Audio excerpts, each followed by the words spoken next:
अरे आही रे गजवा, अरे आही रे गजवा, असैया भैले ना से बाजवा।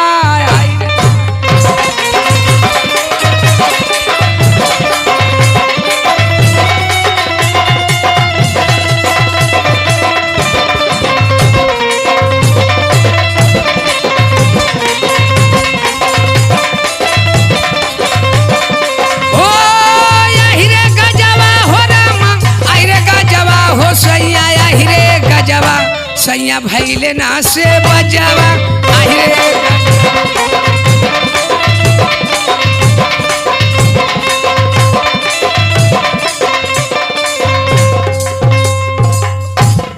ए भैया देखा यही तक हो हमारे उह बतिया कहते हैं कि अपने माई बाप के अकेले लड़का रहनी, अपने माई बाप के अकेले लड़का रहनी, अब बड़ा छोट मोट रहनी, एकदम गेठा सा। अये भैया बहुत जाने गेठा होना जल्दी से लंबाई उनके ना आवेली। यही तक छोट मोट रहनी आ जल्दी हम सयान हो गई नी, बाकी सयान होखले में तब वो ऐसन की गेठा पेहटुल भर कर रहनी। हमार नाव रह छेदिया, हमार नाव रह छेदिया। गाँव में हम ऐसन की जाए लगनी, इधर उधर घूमने लगनी, तो लड़का या ये मेहरारू भौजाई औजाई कुल हमार नाव छेदिया उतार के हमार नाव रख देना छेदवा। जहाँ जाई तहाँ हमार नाव छेदवा छेदवा कह के बोलावा। ए भैया जब हमार शादी हो गई, हमार शादी होके जात तो ऐसन की दुल्हन घरे आ गई। जब दुल्हन घरे आ गई तब मार मेहरारू देखा आमे दुल्हनिया के हमारे औरतिया के, तो कहाँ हाँ रे बहुरही दुल्हनिया तो बड़ी लम्बी तम्मी है, आ बाकी है छेदावा छोट। मैं ऐसन की मोर मेहरारुआ गुस्सियाई गई। मोर मेहरारुआ कहती जौनी आवत का कहती कि कुल तो ठीक है लेकिन छेदावा छोट है। ए भैया ऐसन की मेहरारुआ मोरिया फनाई गई।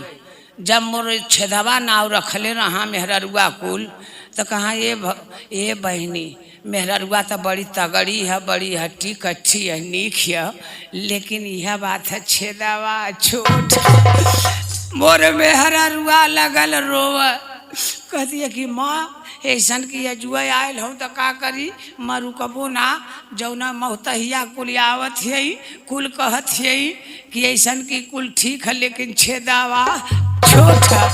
ए भैया उठौले लुगरी उगरी ऐसन की हमार मेहरारू भाग गई नैहर। जब मेहरारू भाग गई तो ओकर महतरिया कथिए करे बहनी कैसन तो ऐसी ये भाग एली है बहन मरतिया कहीं तोर शादी भी आया तब भाग एली है। कथे चुप रहो ऐसन की वो गांव के ऐसन मेहरारू है कि जौना मुके देखा आवत है कथे है कि मेहरारुआ तो बड़ी हट्टी कट्टी है, ऐसन की छेदावा छोट का मोर मौतहिया देखला का धिकानी देखला का हाई देखला।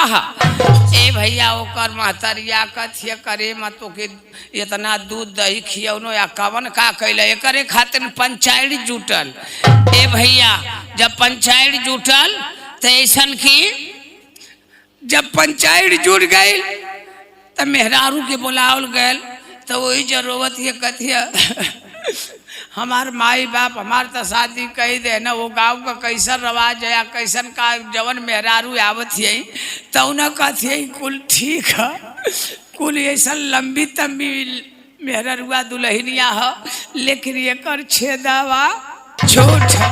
तो ये भैया ना समझ ऐसन की छेदिया नाव से हमार नाव छेदवा रख देले रहना, यही लिए वो छेदवा छेदवा कहा। लेकिन ऐसा औरतिया एकदम से गुस्सियाई गई, कहा हम जैबे ना करब लेकिन ओकर मर्दा गजवा पियत रहा। लेकिन का कथिया